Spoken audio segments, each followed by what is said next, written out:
Shalom, nous venons de rentrer dans le mois de Elul. On a moins de 30 jours pour se préparer au grand jugement. Sans parler que la situation dans le monde est extrêmement tendue et on ne sait pas vers quoi on va. Donc il est absolument nécessaire qu'on se prépare comme il faut. Sur quel point? Il y a beaucoup de points. Mais quel est le point essentiel sur lequel on doit se préparer maintenant pour ces grands jours de jugement de Dieu? Je vous propose de regarder cette vidéo qui parle d'un des points les plus importants sur lesquels on doit se préparer. Et parmi ce point qui est Chilul Hashem, un point très précis qui, je pense, vous surprendra. Je vous souhaite, un peu déjà à l'avance, une très bonne année et une bonne préparation. Ce shiur est dédié pour la Refoua Shlema de Eyal Ben Tamar et Chaya Bat Chana, et de Chava Bat Chana. Alors, maintenant, on parle de Chilul Hashem. Chilul Hashem, littéralement, profanation de Dieu. Péché grave. Pourquoi péché grave? Parce que on a une Gemara dans le traité Yoma qui nous dit comment est-ce qu'on expie les péchés qu'on a faits. Il y a 4 degrés. Péché positif. Quelqu'un, il n'a pas fait de mitzvah positive, il n'a pas écouté le shofar à Rosh Hashanah, il n'a pas mis les tefilin, il n'a pas fait la souka, il n'a pas dormi dans la souka, chose obligatoire, même en France. Alors, comment on fait tchouva? On fait tchouva. Ça veut dire, on dit à Dieu, j'ai péché, je regrette, je prends soin de ne plus jamais pécher. Il faut vraiment regretter, ce n'est pas des paroles en l'air, il faut vraiment prendre sur soi de ne plus jamais le refaire. C'est marqué, sur place, c'est pardonné. Deuxième cran, quelqu'un qui a transgressé un péché négatif, ne pas manger de porc, ne pas porter du châtenez, du lin, de la laine mélangée, etc. Il a transgressé, là il faut 2 choses. La tchouva suspend, Yom Kippour expie. Suspend 2 explications. Une, ça veut dire la moitié est enlevée, l'autre moitié partira à Yom Kippour, s'il est encore en situation de tchouva jusqu'à Yom Kippour. Autre explication, tu avais un statut de mécréant, tu as fait tchouva, tu as un statut de tzaddik. Ça va, on t'a pardonné, on t'en veut plus, mais tu as une facture. Comme si quelqu'un il a volé, Rouven a volé Shimon, il vient s'excuser, ok Shimon, bon, c'est bon, je te pardonne, c'est bon. Ok, merci, t'es gentil, bye. Quoi, bye? Il faut que tu me payes quand même, tu m'as volé, il faut que tu me rembourses. Le remboursement, donc la tchouva, ça suspend, mais la dette part à Yom Kippour. 3e cran, celui qui a transgressé une loi qui est sanctionnée par le karet, au retranchement, ou la mort du beddin, la peine capitale à l'époque du temple. Shabbat, homosexualité. Ouais, ce que j'ai dit aujourd'hui, c'est tellement à la mode de dire que c'est ok. Non, moi je dis c'est pas ok, d'accord, homosexualité. Avodazara, idolâtrie, etc. Tous les péchés de la Torah les plus graves. Là, il faut 3 choses. Il faut tchouva, kippour, souffrance. Combien de souffrance? Dieu décidera, en fonction de tous les paramètres, à quel point nous étions coupables. À la place de souffrance, palliatif à la souffrance, étude de Torah. Seule chose qui peut être à la place de souffrance, et une chose comme un bouclier par rapport à la souffrance, c'est la tzedaka. Et il y a un seul péché, 4e niveau, que si on a transgressé, ni la tchouva pardonne, ni kippour, ni la souffrance, que la mort. Que la mort, Chilul Hashem. Chilul Hashem, profaner le nom de Dieu. Donc il s'agit de choses extrêmement graves. La Mishnah a dit, peu importe si c'est shogeg ou mezid, si c'est involontaire ou volontaire, et qu'on n'attend pas du ciel, les factures viennent très vite. Souffrance, pas forcément la mort ça aboutira. Mais déjà les souffrances, parce qu'il faut aussi des souffrances. Et c'est terrible. Pourquoi? Parce qu'il est écrit que Dieu a créé ce monde pour sanctifier son nom. Et nous, en Israël, sommes censés sanctifier le nom de Dieu. Quand Israël se comporte bien, alors tout le monde dit, regardez ce peuple extraordinaire. Le message, si le message il est bon, le peuple se conduit bien. Si le peuple se conduit mal, c'est pour que le message, il est mauvais, chassid shalom. Donc, quelque part, on entache Dieu. Extrêmement grave, profaner le nom de Dieu. Dieu l'en préserve. Et c'est très, très, très facile. Il existe 3 types de Chilul Hashem. 3 catégories. Première catégorie, je ne vais pas rentrer trop dans l'état parce qu'on n'a pas le temps, je vais arriver à des points plus importants, mais en 2 mots. Il y a certains péchés qu'on doit préférer se faire tuer plutôt que de transgresser. Toute la Torah, si quelqu'un vient et me dit maintenant, fais un péché ou je te tue, je fais le péché et je garde la vie sauve. Comme il est écrit, aussi mitzvot que l'homme fera, dans laquelle il vivra. Dit Chazal, non sage de mort béni, il vivra et pas il mourra. Il y a néanmoins 3 cas ou on doit préférer se faire tuer. Je ne vais pas vous expliquer d'où on apprend cela. Il y en a que c'est par logique, et on apprend aussi par Ekech. Premier, si on me dit maintenant d'assassiner. La logique dit, pourquoi est-ce que tu vas assassiner? De peur qu'on te tue. Qui a dit que ton sang à toi est plus rouge que celui de ton prochain? Pourquoi tu préfères ta vie à la sienne? Il y a une logique là-dedans. Donc, mieux vaut se faire tuer plutôt que de tuer. On pourrait répondre, non, mais qui me dit que son sang à lui, il est plus rouge que le mien, que je me laisse tuer moi et que lui, il a la vie sauve? On répond, quand tu vas le tuer, tu es actif, tu fais un acte actif d'assassinat. Parce que tu es passif, tu te fais tuer, tu ne fais pas d'acte actif d'assassinat. Donc, mieux vaut se faire tuer. Ensuite, Avodazara. Pardon? Suicide, c'est par moi. Quand j'ai le libre arbitre de me tuer, je me tue, alors effectivement, c'est un suicide. Mais je n'ai pas le choix. Je n'ai pas le choix. Hein? Quand j'ai pas le choix, on me dit ou tu tues quelqu'un, ou maintenant tu te fais tuer. Moi, je veux vivre, je ne veux pas me suicider. Le hippie me dit, mon cher ami, c'est ou toi ou lui? Alors je dis, ok, c'est moi. Comme ça m'ordonne la Torah. Et la logique des choses que je viens d'expliquer. Deuxième interdit, Avodazara, idolâtrie. Tu te prosternes devant l'idole, ou je te tue, il faut préférer se faire tuer, ou faire la bise à une femme, ou pire. D'accord, une femme qui n'est pas la nôtre, ou même la nôtre, quand on n'est pas en période où elle est pure, c'est-à-dire qu'elle n'a pas encore fait tout le processus du camel au mikvé. La bise. La bise. Ça commence à la bise. Ça commence à la bise. C'est pas le rapport. C'est marqué tout contact physique de rapprochement qui est plus que de la politesse. Pour les gens normaux, la bise déjà c'est plus que... Ça dépend... Non, mais on ne regarde pas le critère des juifs non pratiquants, etc. On parle du critère des juifs pratiquants. Tu fais la bise à une femme... c'est presque un viol, d'accord? Qu'est-ce qui s'est passé? C'est pas normal, d'accord? Tu serres encore la main, hein, c'est interdit, mais c'est des rabananes. Là, bise et plus. Contrairement aux Français qui disent allègrement, non, c'est l'assassinat, l'idolâtrie et l'adultère. Du genre, il n'y a que l'adultère qui est vraiment condamnable, mais le reste, c'est permis. Non, non et non. D'accord? C'est écrit clairement sur Shulchan Aruch. Yoredea, chapitre Kuf Nun Zayin, 157 alinéa 1. Que mieux vaut se faire tuer plutôt que de transgresser cela. Ça, c'est en temps normal. S'il vient quelqu'un maintenant qui a une intention de se battre contre la Torah d'Israël. Il n'y a aucune chance. Oui, mais néanmoins, maintenant, il vient se battre. Il vient voir Moshe, il lui dit Moshe, voilà. Ou maintenant, ou bien tu allumes, t'éteins la lumière Shabbat, comme ça. Je me demande pourquoi. Vous avez besoin de lumière? Non, non, moi ça m'amuse de te voir transgresser Shabbat. Ils se battent contre la Torah. S'il me dit, fais-moi un beefsteak Shabbat. Pourquoi vous voulez un beefsteak? J'ai faim. Bon, je fais un beefsteak, aucun problème. Mais si maintenant il agit en se battant contre la Torah d'Israël, son but c'est pas maintenant un besoin qu'il a, voilà, mais c'est vraiment il se bat contre la Torah d'Israël. Alors là, si on est devant 10 personnes pratiquantes, on appelle ça pharésia, public, où 10 personnes pratiquantes savent cela, il faut préférer se faire tuer. Sinon, il mieux vaut vivre. Il faut vite compter rapidement, voir pratiquant, pas pratiquant, le congrès, la mignonne, c'est bon, vas-y, tu peux me tuer. Sinon, voilà. Et on fait une très grande mitzvah de Kiddush Hashem, il y a une bracha à faire d'ailleurs, avant de se faire tuer. Vous connaissez la blague, le type qui est dans la vieille ville, tout coup, il y a un Palestinien qui sort un couteau comme ça pour le tuer, et lui il fait Baruch Atah, l'amou at Kiddush Hashem. Puis le Palestinien est étonné comme ça, bon, il part. Il part en courant. L'autre, il lui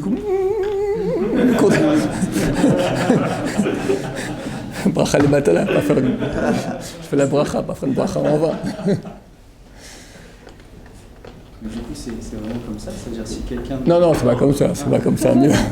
Mieux vaut vivre et faire une bracha le batala que mourir pour ne pas avoir le bracha le batala.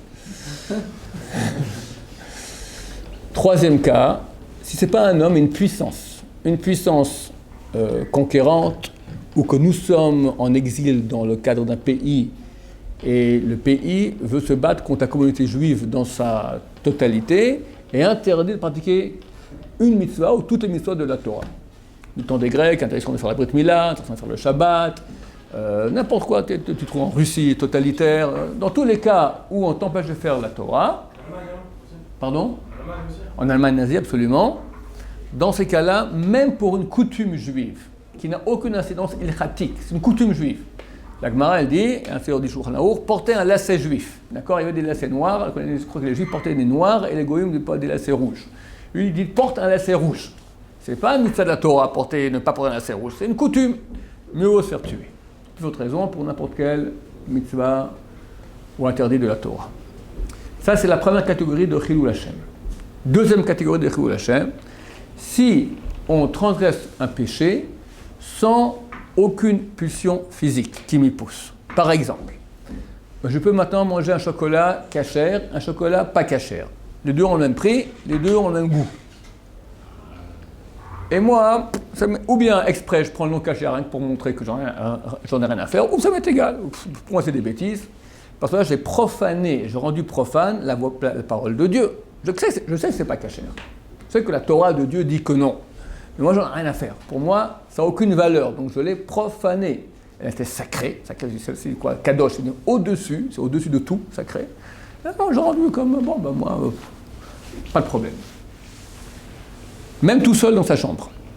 On a profané le nom de Dieu. Ça, c'est la deuxième façon de profaner. Troisième, si on fait une action contraire à la Torah, et à cause de cela, les gens disent, regardez comment se comporte un juif. Quelqu'un qui ment, quelqu'un qui vole. Par cela, il montre un exemple négatif du peuple juif qui représente Dieu sur terre, le message de Dieu. Donc il salit quelque part le nom de Dieu, il le profane. Et même pour des choses qui ne sont pas obligatoires, tout dépend qui on est. La Gemara dit, Rabbi Yochanan dit pour moi, c'est comme un Chilul Hashem, si je sors, il dit comme un Talmid Chacham, un sage, un rabbin, il a une tâche. Ils sont sales ces rabbins. C'est pas parce que la Torah qu'on n'a pas le droit de sortir avec une tâche. C'est humain, d'accord? Un rabbin, non, pas le droit. Parce que tu représentes Dieu. Rabbi Yochanan dit, pour moi, c'est quoi? C'est prendre de la viande chez le boucher sans payer tout de suite. On fait crédit. Les gens vont dire, bien sûr, il fait crédit. Lui, il donne un tampon kasher pour la viande, et il reçoit le bon morceau, et voilà, comme ça, on nous fait manger de la viande non kasher, soi-disant kasher, parce que le rabbin reçoit son steak gratuit.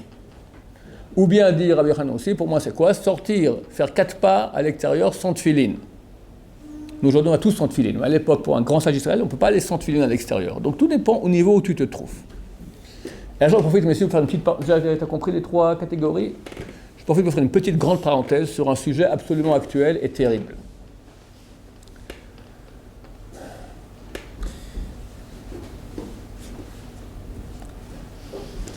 Dieu nous demande de faire beaucoup de lois. Des lois qui sont en majorité des lois tout à fait irrationnelles. Pas manger de porc. Aucune raison de santé qui motive cet interdit. Pas faire bouillir du lait avec de la viande. Pas manger de crevettes. Ne pas porter un habit où les fils sont mélangés, lin et laine. Pas écrire 2 lettres Shabbat. La majorité de lois sont des lois tout à fait irrationnelles, sans logique que nous pouvons comprendre. On peut prouver que c'est vrai, que la Torah est d'origine divine et qu'il faut le faire, mais il n'y a pas de logique à cela, en tout cas logique humaine. Il est clair que si quelqu'un va transgresser un interdit qui est, oui, motivé par une logique humaine, et en plus Dieu l'interdit, c'est plus grave. Non seulement moi, Dieu, je t'interdis, en plus tu peux comprendre par toi-même que c'est quand même tordu. D'où un grand Chilul Hashem qui peut en découler. Si maintenant un goy voit un juif manger du porc, il peut dire, regardez, moi, c'est le Chilul Hashem, ce juif-là qui va faire une chose qui est contraire à la Torah. Mais si maintenant le goy, ou le juif non religieux, peu importe, Chilul Hashem c'est avec tout le monde, il voit un juif maintenant faire un acte, un juif religieux, faire un acte que tout être humain comprend qu'il est répréhensible. Il vole. Il ment. Il magouille. Terrible. Quand on sort de Kippour, chaque jour, on a 3 prières. Les jours de fête, Shabbat, Rosh Hashanah, on a 4 prières. Il y a un jour dans l'année où on a 5 prières. Yom Kippour. Vous connaissez cette 5e prière, la Neila, c'est la fin de Kippour, c'est la dernière ligne droite, il y a une tension dans l'air, c'est 100 000 volts. On fait la prière avec l'armoire du Echad, l'armoire où il y a la Torah, ouverte. C'est une prière énorme, plus grande prière de toute l'année. Où là, Dieu va signer qui, quoi, comment, donc, où. Quel sera notre verdict. Quelle est la première parole qu'on cite dans cette prière? On commence avec les trois premières bénédictions habituelles, on finit avec les 3 dernières, et le milieu, c'est le texte qui concerne le sujet traité. La fin de Kippour. Première chose qu'on dit, les man nardol, afin que nous cessions. Mais Oshek, Yadeno, de rouler les gens. Et je le dis clairement, il n'y a aucune autorisation, absolument aucune, contrairement à ce que les gens veulent faire croire. Et il y a un Chilou Hashem terrible, terrible, à tous ces boîtes. D'accord, mais Baudelaire, s'il fait une chouette, il est obligé de rembourser alors tout ça, aux gens. Je te parle d'entendre beaucoup plus, je te parle de Chilou Hashem. Il y a des gens qui croient que c'est permis, mais c'est l'ABC de la vie. Dieu te donne la Torah, je ne comprends pas. Ok, ne pas manger de porc, pas faire Shabbat, pas transgresser Shabbat. Mais voler son prochain, oui. Non mais l'argument, leur argument, c'est ma part main. C'est un bon argument. Non, c'est pire, bien sûr. C'est terrible. C'est un argument nul. Nul de nul. Mais les gens sont tellement tordus. Mais alors je comprends pas. Et tu crois que Dieu il va te laisser faire? Il n'y a pas une facture après. Tu salis mon nom. Aux yeux du monde entier, tu salis mon nom. Mais il n'y a pas de... je ne sais pas comment on peut réparer ça. C'est des guilgoulim et d'enfer et de millions d'années dans l'enfer. Tu t'entaches le nom de Dieu. Comment? Mais ils savent très bien. Mais tout le monde le sait aujourd'hui. C'est fini. C'est un Chilou Hashem aussi grave que si on ne fait pas des mitzvot juives. Beaucoup plus grave. Non, parce que ça, c'est un goy, tu vas manger du porc. Ok, tu manges du porc, fais ce que tu veux, mais tu voles. Ça, un esprit logique goy comprend qu'on ne doit pas voler. Pas manger du porc, il ne comprend pas. C'est un arabe, oui, mais un monsieur Gustave Dupont, non, pourquoi? Mange du porc, où est le problème? Pas mélanger du lin à la laine. Tu vois, oui, je porte un habit qui s'appelle lin et laine, d'après la Torah, le coutume juste interdit. Bon, ce que tu veux, hein. Ce qui va partager, alors c'est plus grave. Pardon? Tout ce qui va partager. Tout ce que l'entendement humain logique comprend. Oui, mais... On comprend que c'est mal, c'est honteux, oui, mais c'est honteux. Je ne comprends pas, il n'y a pas un juge dans le monde. Il n'y a pas un Dieu qui juge. Il y a un juge, il y a un jugement, et il est dur. Et j'avertis, c'est interdit, c'est extrêmement grave. Il n'y a aucune autorisation à cela, aucune.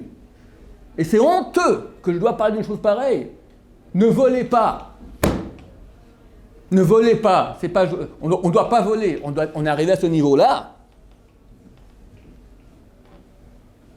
Vous me direz, une génération, on autorise l'homosexualité, peut-être oui, je suis d'accord avec vous. Au niveau, il faut tout expliquer. Ouais, l'adultère, il n'y a plus rien. Je vous dis, ok, nous, on doit ni homosexualité, ni adultère, ni voler, et ni 613 mitzvot. Et surtout pas Chilou Hashem. Chilou Hashem. Pour payer ta maison, pour ta parnassa. Mais il n'y a pas de facture pour ça après. Mais il y a des factures terribles. Et Dieu, il a des problèmes d'envoyer des maladies terribles. Des divorces, des redressements fiscaux, de la prison, qu'est-ce que j'en sais. Il a des problèmes, Dieu, pour faire des trucs affreux. Ça manque aujourd'hui, tout va bien dans le meilleur des mondes, tu te fais écraser par-ci, tu te fais mitrailler par-là, tu te fais daïcher par-là. Oui, tout ira très bien dans le monde entier. Je fais ce que je veux, je suis un brigand des grands chemins, tout ira bien. Et en plus, je suis religieux. Complètement taré. C'est du tarisme avancé. Bon, c'était en passant sur le Chilou Hashem. Petite parenthèse. Ils vont couper les frères. Il y a une Gemara qui dit, vous l'avez étudié, une Gemara qui dit, c'est dans Shabbat page 54, elle dit que lorsque Dieu a voulu détruire le temple, alors l'accusation dit, il détruit, il se comporte très mal, le peuple juif. La défense a dit oui, mais il y a aussi des tzadikim parmi eux. L'accusation dit oui, mais ils n'ont pas tenté de corriger les mécréants. La réponse, la défense répond, ouais, mais on sait très bien, ça ne servait à rien. Et là, l'accusation répond, oui, mais quand même. C'est pas leur affaire. Ils auraient dû essayer. Ils auraient dû essayer. Toi, tu dois planter. Ça poussera ou poussera pas, c'est pas ton affaire. Tu n'es pas le propriétaire du monde, le boss du monde. Toi, tu dois faire ton boulot. Et Dieu a détruit le temple. Et s'il y en a un qui écoute mon cours, à cause de ça, il saute. il arrête ses trucs. Ok, alors on a sauvé déjà quelques bonnes dizaines de milliers d'euros, c'est pas quelque chose. Même pour 1 euro sauvé, qui n'est pas volé. 1 euro. De plus, l'argent volé, comprenez qu'est-ce qui se passe. C'est terrible, c'est écrit que l'argent volé, on s'en nourrit, notre corps grandit dans le mal. Il grandit. Ton peuple, tu te nourris, donc ta chair maintenant, d'accord, ta chair, elle est faite de mal. Parce que sa substance de vie, c'est du vol. Qui peut réparer? Va retrouver les gens après que tu as volé pour leur rendre ça. Terrible. Si par exemple en France, le sport national, c'est de voler les dents, en pas payant d'impôts, en déclarant pas tout. Si aujourd'hui, maintenant, c'est partout pour tout le monde, que ce soit les goïms, que ce soit les juifs. Si demain il y a un juif qui on met la main sur un juif, est-ce que ça va aussi s'appeler double achat? Bien sûr. Parce que c'est un sport national et que tout le monde le pratique. Regarde, le critère ça amoindrit le problème. Le critère est le suivant. Si on fait une chose qui est interdite par la Torah, ça s'appelle Chilul Hashem. Deuxième catégorie possible, on fait une chose qui n'est pas interdite par la Torah, mais qui est considérée par les mœurs comme une chose qui ne se fait pas. Exemple. Je cours ici, je mets un cours sur Internet, repris par aussi les sites antisémites, puis au mieux ça me gratte dans le nez, pic, et je continue mon exposé. C'est joli. C'est à reprendre. Le rabbin poli. C'est pas interdit après la Torah de mettre son doigt dans le nez. Ou par exemple, j'ai une flatulence bruyante. C'est humain. C'est pas interdit après la Torah. Il n'y a aucun interdit à cela. Mais, c'est écrit, c'est une chose qui pour les gens est honteuse. Donc c'est dégoûtant. Donc si on l'a fait, c'est Chilul Hashem. C'est pas interdit, mais c'est Chilul Hashem parce que c'est une chose dégoûtante. Mais il ne faut pas que ce soit contre la Torah. Si maintenant je vais dans une soirée mondaine, et on me donne, une dame vient me dire bonjour monsieur le rabbin, et je lui dis madame, je ne donne pas la main aux dames, oh mais vous êtes encore un fanatique, obscurantiste, moyenâgeux, etc. Eh ben, est-ce que je fais Chilul Hashem ou Kiddush? Et encore le rabbin à côté, comment on appelle ça, moderne orthodoxe tordu, d'accord, et oui voilà, ah vous êtes enfin un rabbin moderne, ouvert, comme il faut, etc. Alors lui il a fait Chilul Hashem, il a profané le nom de Dieu, et moi je fais Kiddush Hashem. C'est pas en fonction de la réaction d'un... Non, justement, ce que je veux dire le contraire. C'est en fonction de la réaction quand tu fais une chose qui n'est pas contre la Torah. Tu mets le doigt dans le nez, ça se fait pas, alors la réaction négative, c'est mauvais. Tu fais une chose qui est contre la Torah, c'est mauvais. Tu fais une chose comme la Torah le dit, c'est Kiddush Hashem. Bien que eux ont une réaction qui soit négative. C'est pas eux qui vont dire qu'est-ce qui est juste, qu'est-ce qui est faux. Pour répondre à ta question, la Torah dit Dina el Malchuta Dina.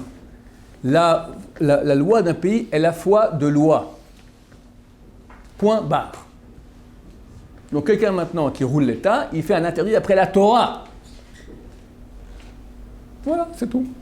Et bien que c'est le sport national, comme tu me dis, eh bien tant pis. Il y a un rabbin qui a dit 3 fois dans ma vie, on m'a eu. Une des fois, je passais pour mon chemin pour entrer à la maison. Puis il y a un chemin dans les champs comme ça. Une petite fille me dit, tu sais, t'es un voleur. Pourquoi je suis un voleur? Parce que ce chemin maintenant, il passe dans le champ de mes parents. C'est un chemin là où vous cassez maintenant. Mon père, il a semé là, les gens passent et ils volent le champ de moi. Il y aura moins de blé. T'es un voleur. Et moi, je lui ai répondu, mais tout le monde passe par là, il y a un chemin, tu vois bien. Elle répond, et alors? Elle m'a eu. C'est pas parce que tout le monde fait que ça devient permis.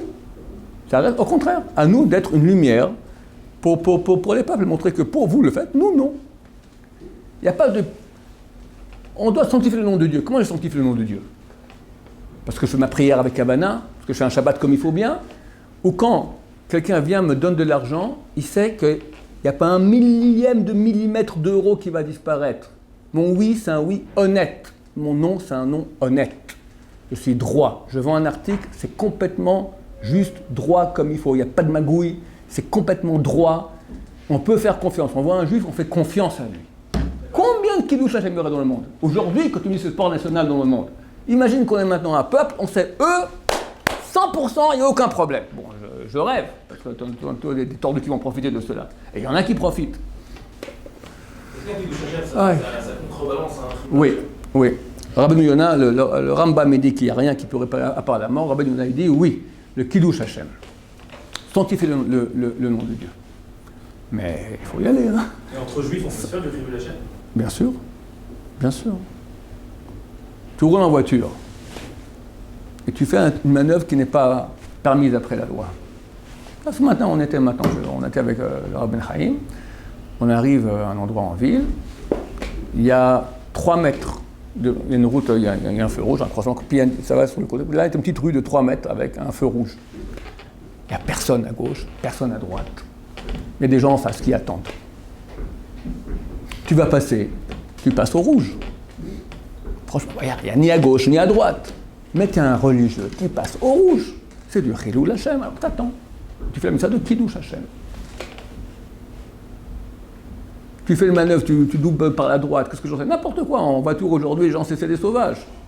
Une fois que quelqu'un m'a pris à Paris, en voiture, je me suis caché dans la voiture, pas qu'on voit que je suis juif, d'accord? Comme un fou, il conduisait. Chilul Hashem. Et je vous dis, même involontaire, on doit payer là-dessus, même involontaire. Bon, que Dieu nous aide à sanctifier son nom et ne pas le profaner. Est-ce que ce conduire bien, c'est-à-dire s'arrêter au feu, ça s'appelle Kiddush Hashem? Oui. Ça s'appelle juste simplement faire la loi? Non, faire la loi. Ça se peut que si tout le monde passe et toi tu restes, c'est du Kiddush Hashem. Si tu es comme tout le monde, tu es normal. Mais certaines personnes, après avoir vu un cours comme vous venez de voir concernant le vol, rétorquent, oui, mais j'ai pas le choix. C'est pas... Si Dieu m'ouvrait une voie, alors je prendrais, bien sûr, moi je ne veux pas être un voleur. Mais je suis obligé. C'est une question carrément de vie ou de mort. Il faut bien que je nourrisse ma famille, etc. Je vais parler maintenant un peu comme ça entre nous de ce entre guillemets argument. La base de tout bon juif est de savoir que Dieu dirige absolument tout. Chaque juif dit...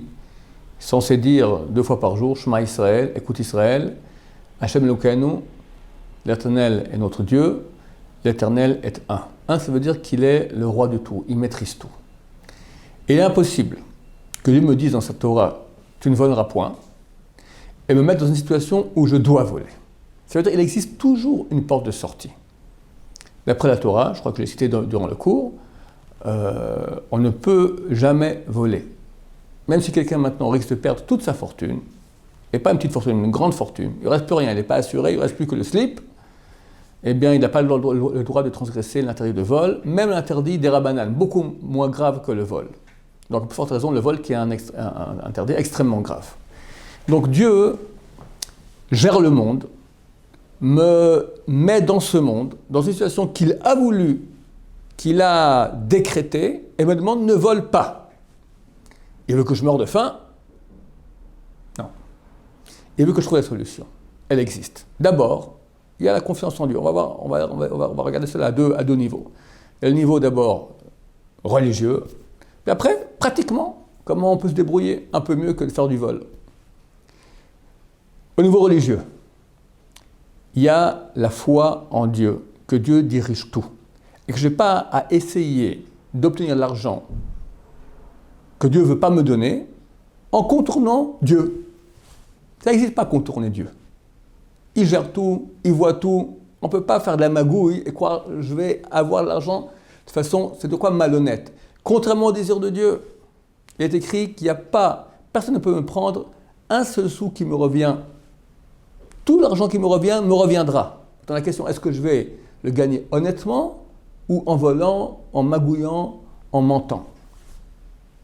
L'argent que je recevrai en mentant, l'argent que je vais recevoir, eh bien, il n'y aura pas la bracha.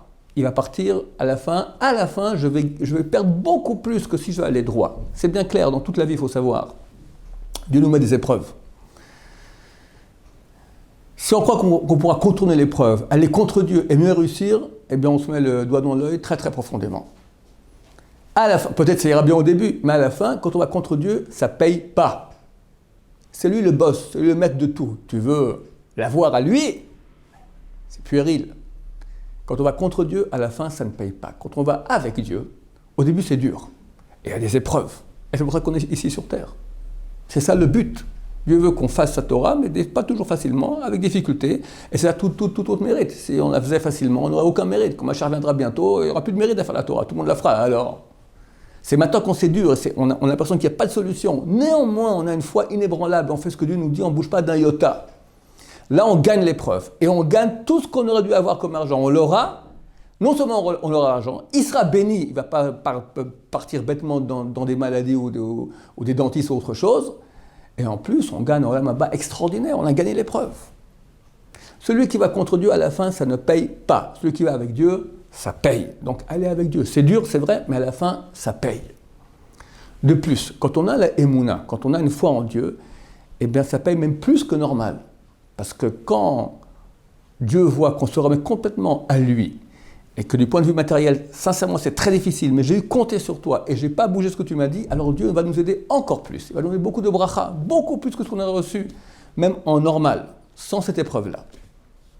Il y a eu beaucoup de cas où des gens auraient pu magouiller, et ils ont été honnêtes. Et pour finir, ils ont vu comment Dieu a ramené exactement la même somme de façon complètement honnête, droite. Ça, c'est des choses que beaucoup de gens peuvent raconter. Il y a des centaines d'exemples. Maintenant, au niveau pratique, quelqu'un nous dit « j'ai pas le choix ». On va dire, par exemple, c'est un cas très courant aujourd'hui, beaucoup de gens font leur aliyah, ils vont en Israël, ils ne parlent pas la langue, et ils ont l'impression qu'il n'y a pas d'autre solution que rentrer dans des constructeurs malhonnêtes. Il y en a qui sont honnêtes, Baruch Hashem, il y en a des malhonnêtes. D'abord, il y a le choix, tu peux aller dans un honnête, pourquoi aller dans un malhonnête? Ensuite, est-ce qu'il a vraiment vérifié toutes les solutions? Il a entendu dire, son copain a entendu dire, lui il fait confiance à son copain, il sait pas très bien ce qui se passe, et il dit, bon, il n'y a pas d'autre choix, tu fais comme tout le monde. Et il commence à magouiller. Est-ce que tu as vraiment vérifié? Il y a des solutions. En Israël, il y a beaucoup de centres d'aide pour l'Aliyah, ou tout simplement des centres israéliens, qui aident beaucoup à l'orientation professionnelle. Et pourront vous dire, dans votre branche, des solutions qui vont très très bien. Et si dans votre branche, il n'y a aucune solution, alors il y a aussi, sachez qu'en tant qu'Olé Hadash, vous avez droit à plusieurs années, ça varie des fois 3 à 5, jusqu'à 10 ans des fois même, d'aide gratuite de formation gratuite, et on peut faire une reconversion. Pas forcément des années, une petite reconversion comme ça en quelques mois, et on a un métier qui va très bien, et voilà, on est des fois beaucoup mieux que ce qu'on avait en France. Pourquoi utiliser les mauvaises solutions? Les bonnes solutions existent forcément. Il est impossible que Dieu nous ait mis dans une situation où il n'y a pas de solution. Que voler? Impossible. Oubliez ça. Donc, il y a des solutions. Il faut les chercher. Et qui cherche, trouve. Il y a beaucoup d'aides de l'État. Il y a beaucoup de solutions qui existent. D'abord, vous venez en Israël, il faut apprendre l'hébreu. C'est normal. Alors, faites un bon ulpan et faites les efforts d'apprendre l'hébreu. Ensuite, il y a des solutions, même pour si quelqu'un ne sait pas bien l'hébreu, même en français. Cherchez. Si après avoir cherché, pas trouvé dans son métier, vu toutes les éventualités de reconversion, vous n'avez toujours pas trouvé, alors prenez contact avec nous-mêmes, on connaît le monde autour de nous, et moi j'espère qu'on pourra vous aider aussi en vous aiguillant vers des solutions qui sont des solutions honnêtes, mais ne touchez pas au vol. Il y aura une facture pour tout, avec intérêt, ça ne paye pas. Ça ne paye pas. On n'a pas fait une aliyah pour se retrouver maintenant dans une situation pire que ce qu'on faisait à l'étranger. Ici, c'est le palais du roi. Tu n'es pas venu ici dans le palais du roi pour aller faire en face du roi ce qui fâche le roi tellement, va le faire loin. Pas venir ici dans ce pays-là. Aliyah signifie monter. Monter, c'est pas comme monter, simplement prendre le bateau ou l'avion et arriver ici. Monter signifie monter spirituellement. Monter, devenir quelqu'un de mieux, de grand. Alors, si on peut vous aider avec plaisir, n'hésitez pas. Il y a une solution. Toujours une bonne solution à part celle du vol. Shalom et à bientôt.